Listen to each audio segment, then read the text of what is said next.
Welcome to KJTV for your greatest news and programs. I'm glad you're here to listen to wonderful program coming to you. And please. Thank you again for joining this program, KJTV program that goes live every Thursday. Today, we're going to have a very interesting topic. And before we do so, I want to welcome my friends, Dr. Mandi and Pen Muko, for joining this specific program, as well as our friend Matundura, from all of them from the Twin Cities, I believe. It's a beautiful day. Today, we are going to have a very interesting topic. And before I do so, I want to introduce it. It's about the economy of a country and how the Ruto'Nomics, what I can call Ruto'Nomics, and how it's impacting the Kenyan community as we see it today. And we're going to compare what he promised in the campaign trail and how it's turning out, and how every Kenyan is reflecting and feeling it. And first of all, what is an economy and its activities, and how does it impact the people?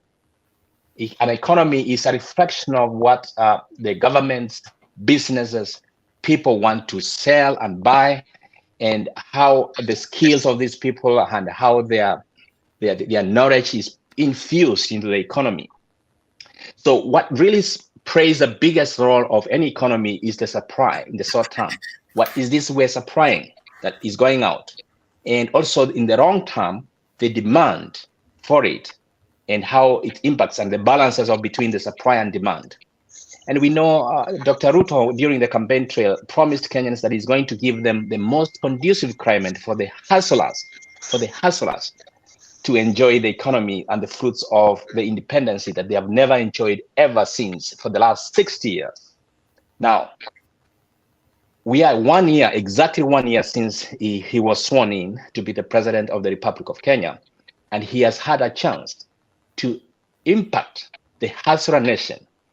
And today, we want to see how the Ruto'Nomics and discuss about how the Ruto'Nomics has impacted the economy of Kenya. Has it changed? Is it the same? Is it changing for the better, or is it changing for the worse? Now, back to you. I'm going to ask my friend there, Pen. What do you think? 1 year, 12 months. Secretary, thank you. You have given a background of what Ruto promised the Kenyan people. In the nutshell, I think I like one thing that Ruto is doing, a correction of correcting of funds or taxes. He has done a very good job in that. I give him a credit. And constantly, I think when I was following it very closely, the counties are just receiving money for the first time within the 3 days, or 3 days after the month. Every 5th of every month, the counties has got funds. To me, that is a very great improvement, because they used to take maybe 2 months, 3 weeks, 4 weeks before they even receive the funds. Another credit I'm giving him is, as I call him, is a guy who doesn't care. He stands with his principle. That one I give him a credit. So any economy of any country to start seeing improvement is 2 years. So Dr. for 1 year, what we have seen is heading to a direct direction, and is attacking, or is approaching in a way of getting those corrupt people into books. Really is warning them. So, and that I think to me is doing a very good job. Just to catch on that, and I want to ask this to our friend here, Matundura. The government does influence on how the economy of any country just goes. And the most recent one is, which was actually in the paper here, and which actually is from the beginning of his administration, was about taxes. Because taxes actually influence, is an incentive either for people to work more or work less, or for businesses to hire more or hire less. From your point of view, do you think the tax incentive regime of Ruto'Nomics is being productive, or is it just not going to be productive in the short term and in the long run? Yeah, thank you, Dr. Ndemu, for a good question that you're asking me today. I'm sorry that I was a little bit late because of technical issues, but I'm glad that I'm here today. So to jump straight up to the question you've asked, I think that taxes, that people pay to a country or a state really enable the state to be able to perform projects. Taxes are very integral aspect when it comes to the development of a country. And whatever is happening, basically, I really support the fact that he's trying to incline the country away from the fact that we have to borrow money from outside for us to be able to enhance our development in the country. And he's trying to go away that we can be self-sufficient, we can be able to get our own taxes so that we can be able to fund and enable our projects by ourselves instead of borrowing these loans from outside, which in the long run, the country is going to pay a lot of interest on them. So taxes are good. My main problem with taxes is these taxes are not really, or maybe end up into individual people's pockets. That's where the problems comes. The problem comes, rather, if this money that has been collected from the, from people, if they can be channeled to the right places, if they can perform exactly what they're meant to perform, then I really applaud the fact that the Ruto government is trying to collect more taxes and then put it back to the economy and put them in the projects, which actually is going to help the people at the long run. How would you how do you answer those critics who say that increasing taxes really dissuades people from working more? How would you say this? Reducing marginal tax rates on wages and salaries, for example, can induce people to work more. Because he's taxing everybody and they're just being dissuaded. They're saying there's no need. All the money is going out of my pocket. How would you answer those critics? Because I think you are saying that it's okay for him to tax. Yeah. What I can say, I really don't. I think you are still having technical difficulties. Dr. Mandi, how can you perhaps you can chip in as he's working on his technical difficulties there?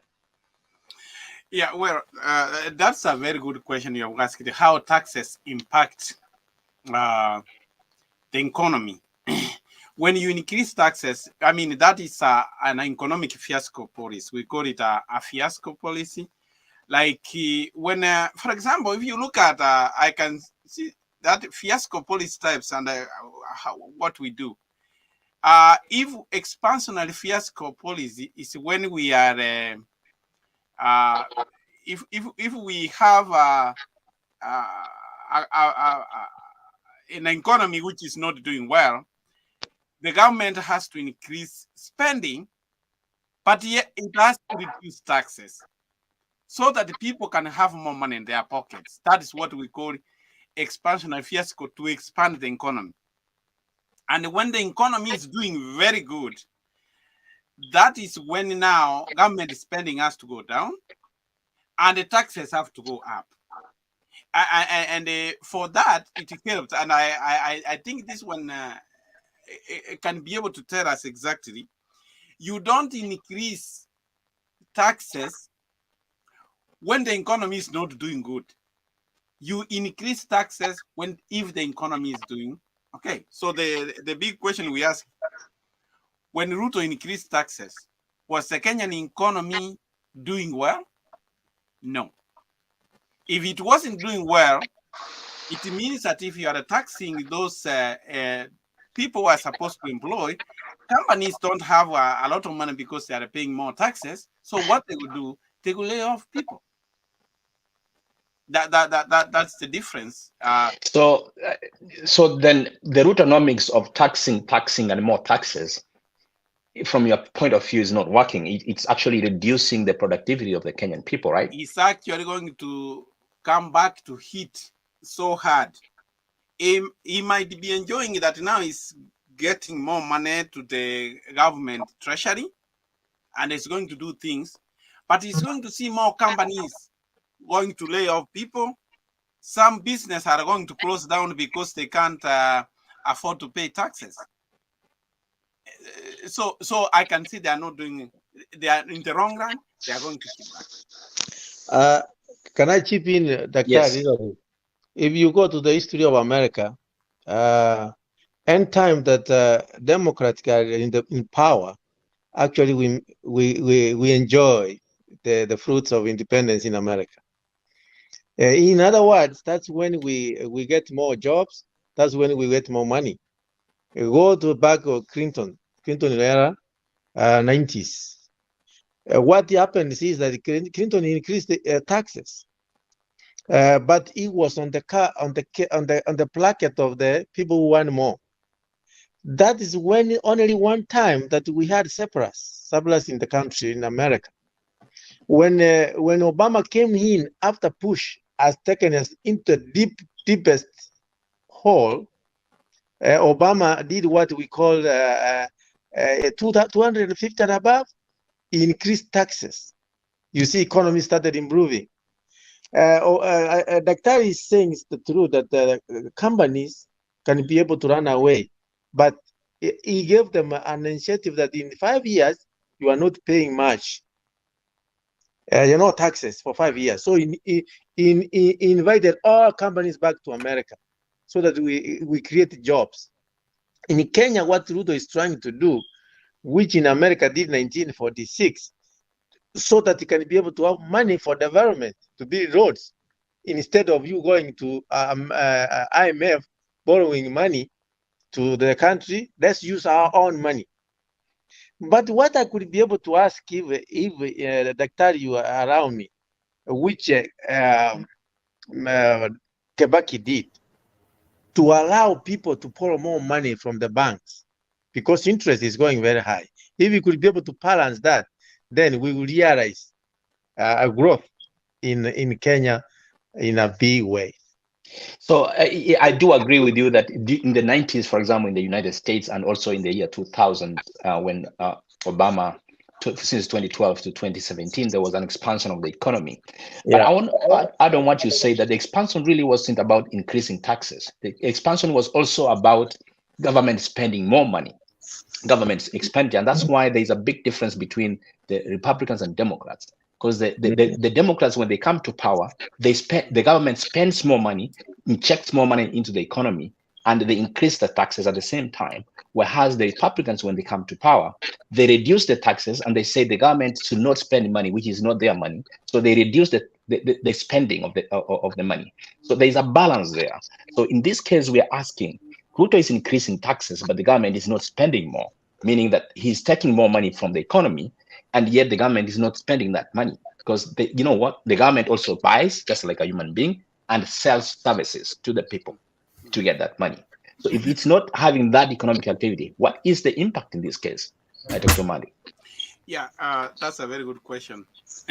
Now, when the government, Ruto's government, is increasing taxes, we have seen one thing we have lost is investor confidence in Kenya right now.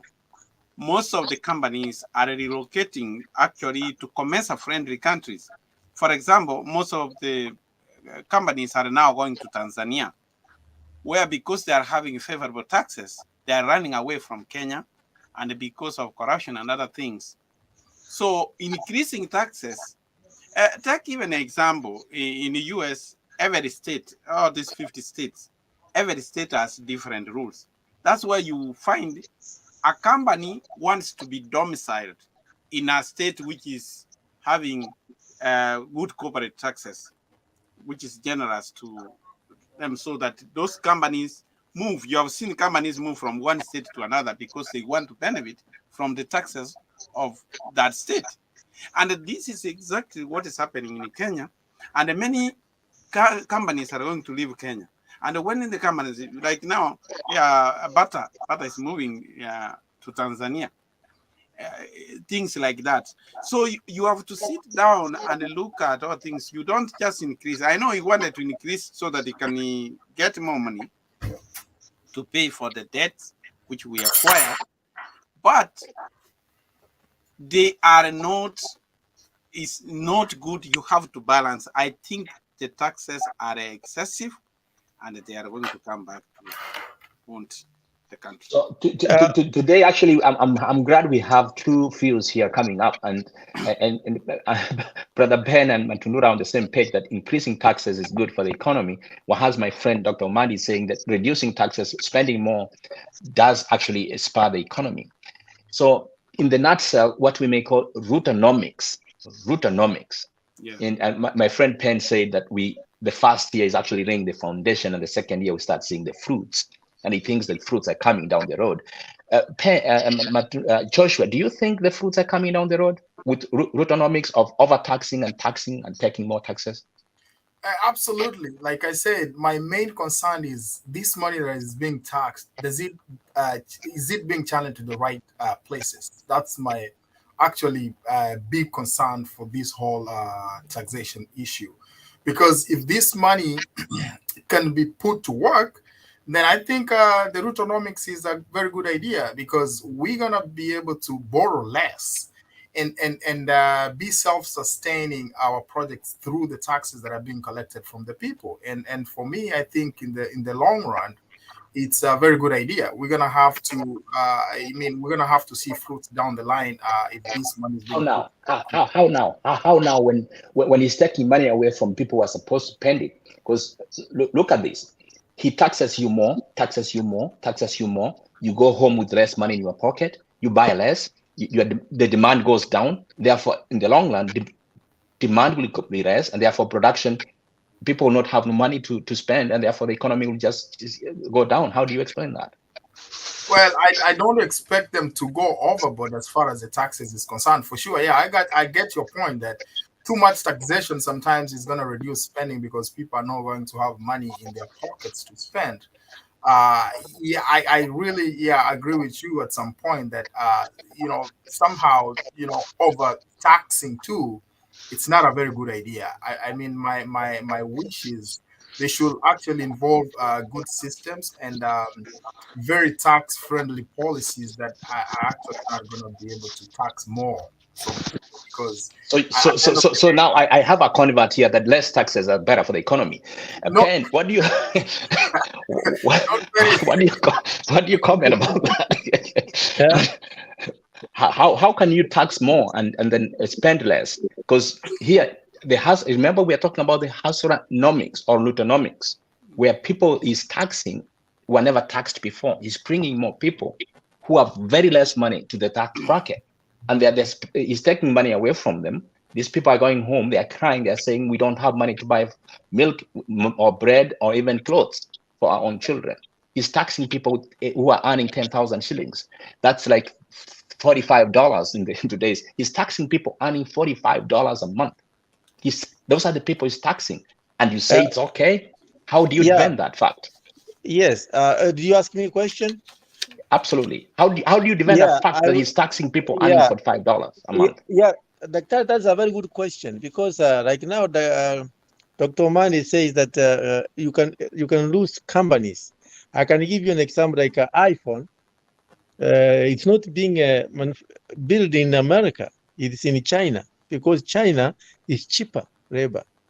But are we losing anything? Because those phones come back to America and we sell them in a big time. So in economics of Ruto'Nomics, in other words, when you collect more money, according to what he's doing right now, is a benefit to Kenyans, because in development, it will develop more. And anyway, like Pata Daktari, how many people are buying the shoes? How many people are benefiting from that company? I'm not saying that it's a very good thing for it to lose it. No. So in a bigger picture, Ruto is trying to collect more money so that the counties can have money to develop and spend. At the time of Uhuru, there's no. It takes too long for the whole people to get their money. So there is no money in the pocket. There are people who work and they are taxed very few, but they still have money. And those who don't have completely have money. And another group of area that Ruto is doing very well, there's a policy every county. Only 2 MCs are supposed to go out of the country.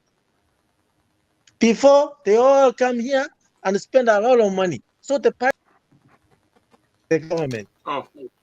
So I think if we give this guy, I'm convinced we are heading in the right direction. As Joshua said, if the corruption is not going to eat more money, if we will be able to control these two things, we are going to experience growth in Kenya. So for you still believe, Dr. Mandy, how do you defend the fact that he's actually taxing people who are earning $45 a month? Now let me give you a practical example, and you are going to see it.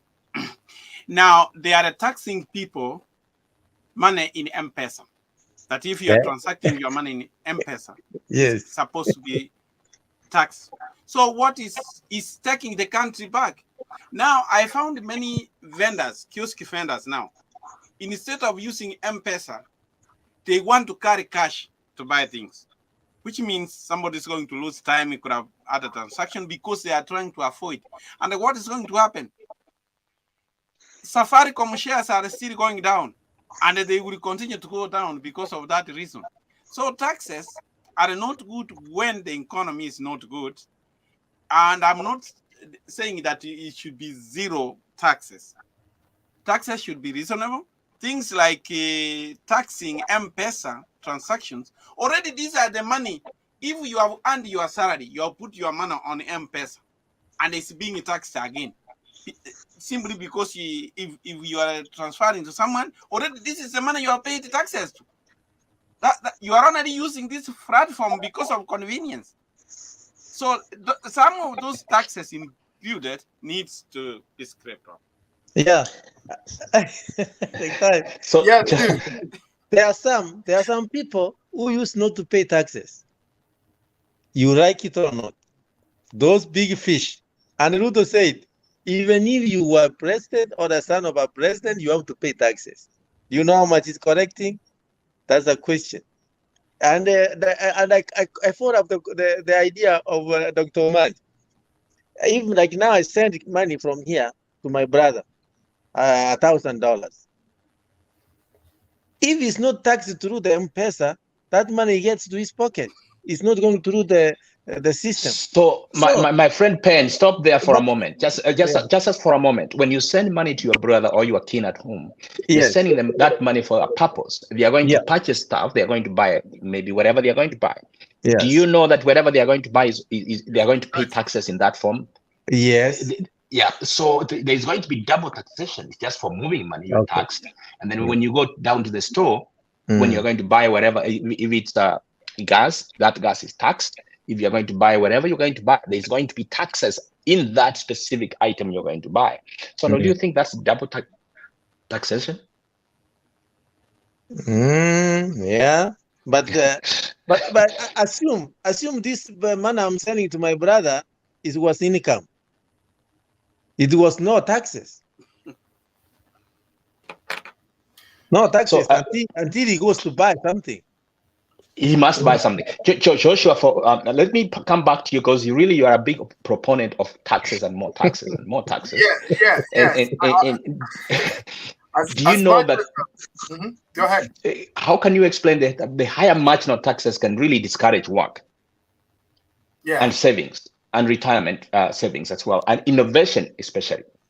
Yeah, as much as I'm a biggest proponent of taxation, one thing I just want to agree with Omandi or maybe some of you is that, the tax policies should not actually be based on the low income earners in Kenya. That's where the problem is. Because there are big corporations that needs to be taxed. It really hurts when the little money that the people in the bottom are getting, and then they end up being taxed and even double taxed, like what we found out from Bernard Muko. Because actually these people need money to spend, and that's how money is. We can be able to circulate money in the system. You know, when you make sure that these people don't have money, then people don't spend money, and that's how we lose jobs, because nobody's going to buy a bed. You know, the carpenter out there is not going to be able to make a bed because people don't have money to. So that's what I'm saying. These people are making these policies should actually be very considerate that these people in the bottom are the people. This is where the money is going to circulate. And what I can propose is if people can actually tax more these high earners or this big corporation, is gonna, that I think that's gonna be at least a little bit more better, so that money can trickle down to those people, and people can spend, and as a result, you know, jobs can be created. And also, what I know about taxation is, you know, manpower. That's how we rate a country. You know, developed countries, when most people work, you know, manpower is put into work. So if we don't bring this money down to the people, if we take all the money from people by taxation, then that means that we're not going to be able to create jobs.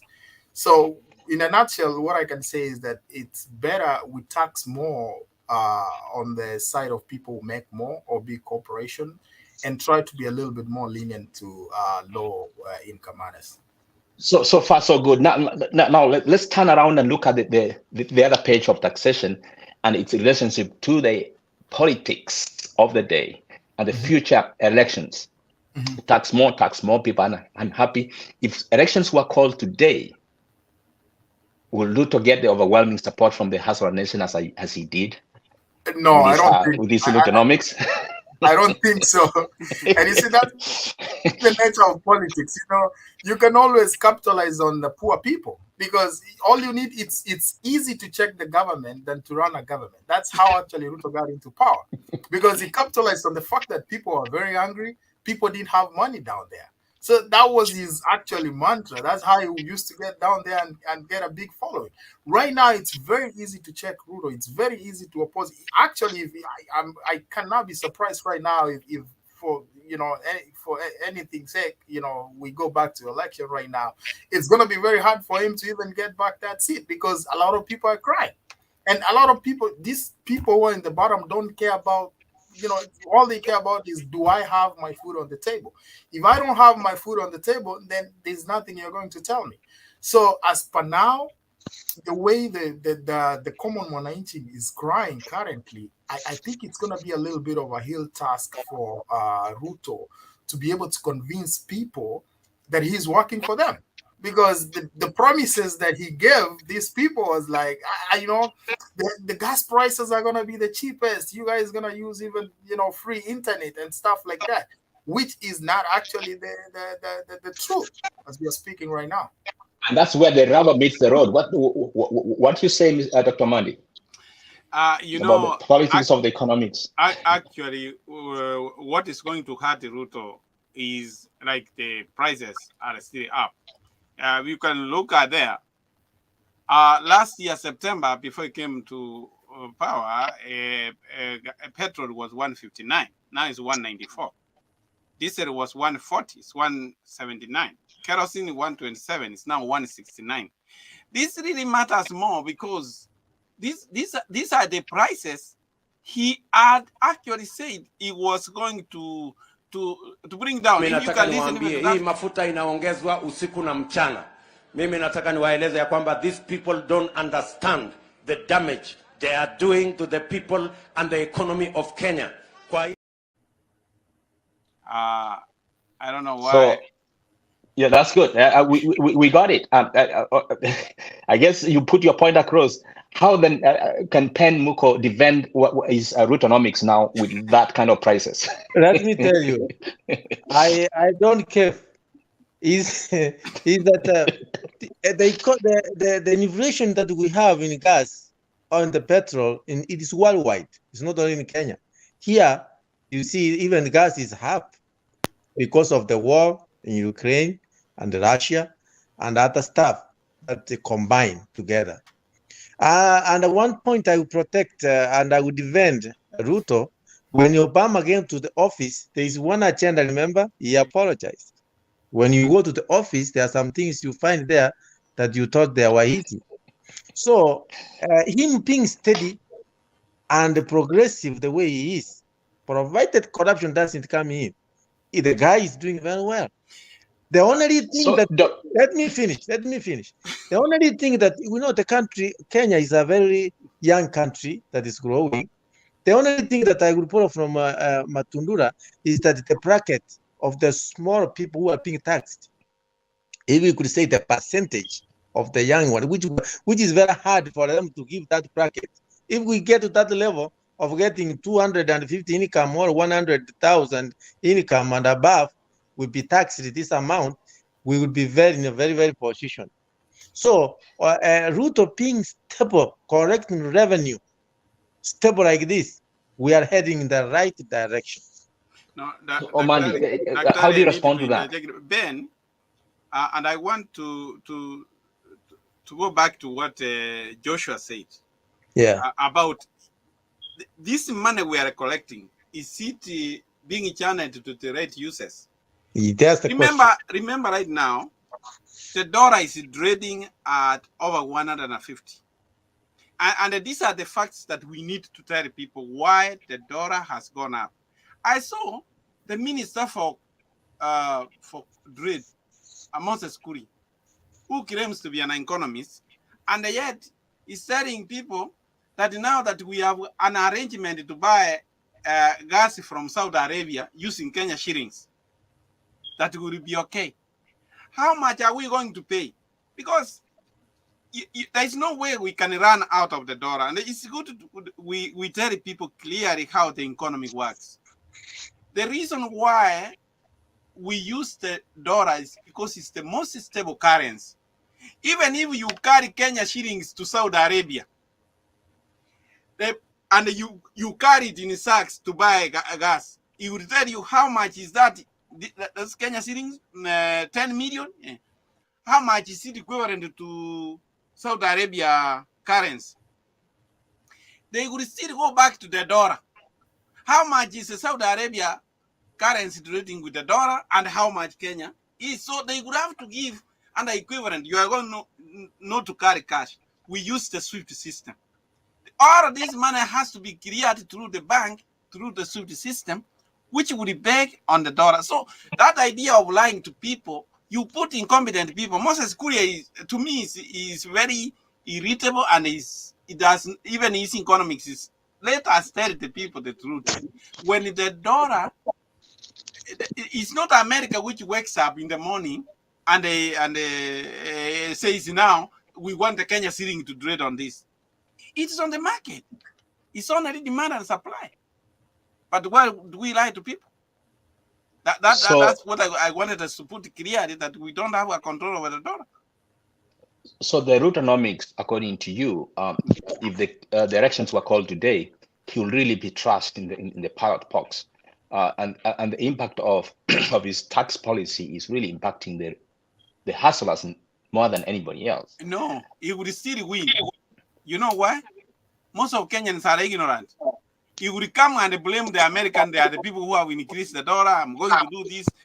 He would lie to them and they would listen, because many Kenyans don't even know how the economy runs.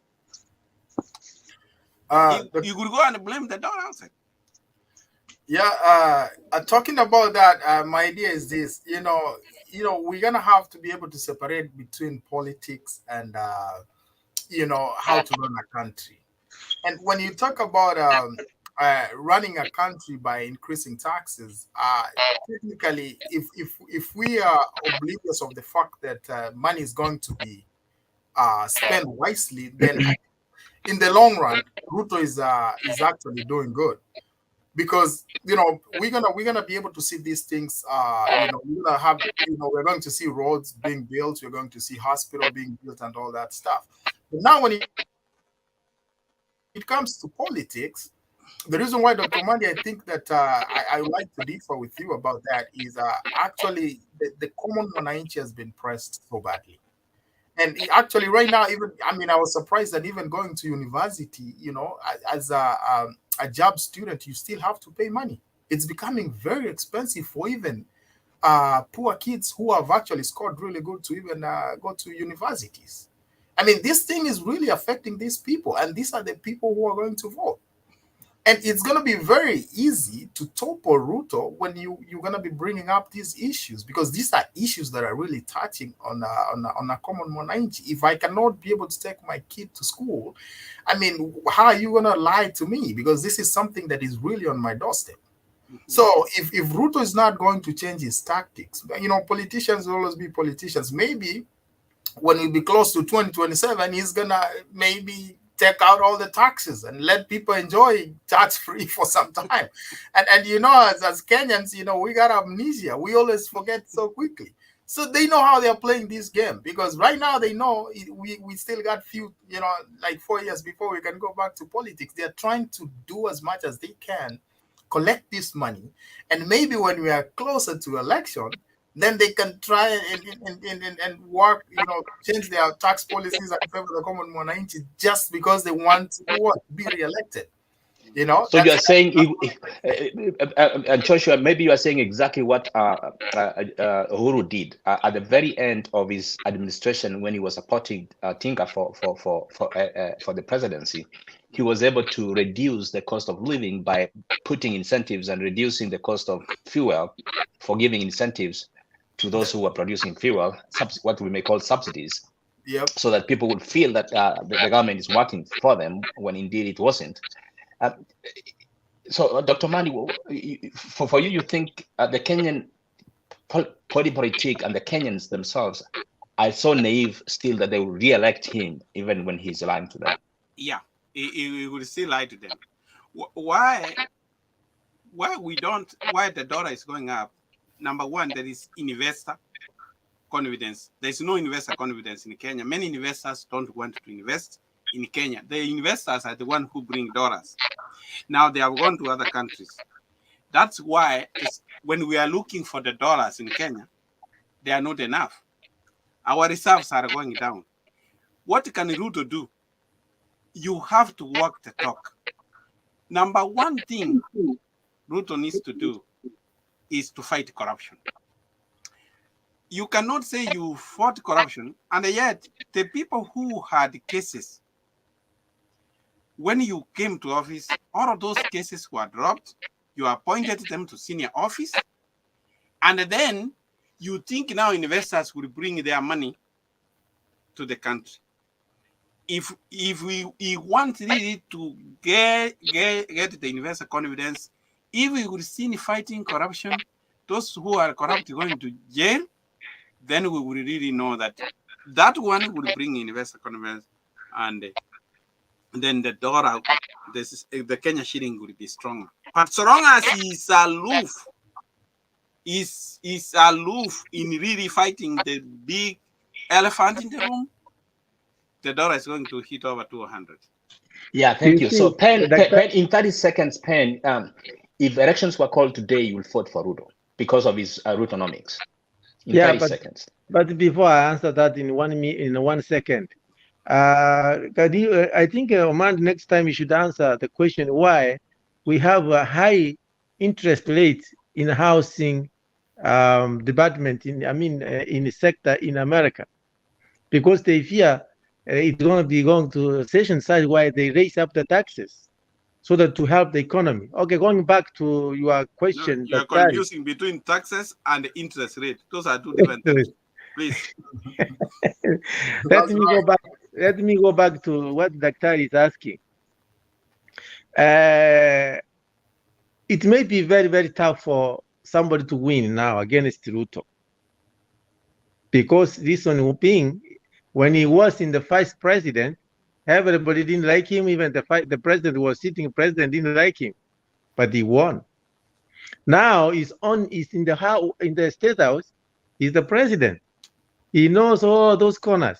There's no way he will not win. So either work with him or you lose. Thank you very much. Another thing is, Daktari, I would be wrong if I don't answer this. The dollar, Daktari, the IMF is very disingenuous. because if you don't borrow from them, what they do, they trick it to go up. Ruto said, we are going to use Kenyans' money. I think it's hurting Kenyans, but it's because he refused to borrow the money. And Joshua, what is your last parting words there? We have 1 minute.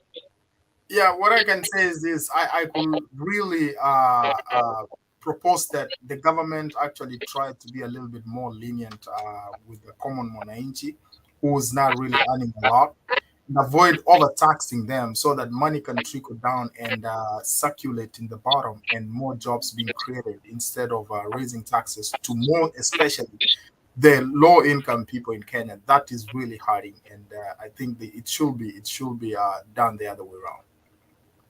And I want to thank you all for joining this week's discussion about Rutonomics and its impact on the Kenyan economy and the people's money in the pockets or no money in the pockets.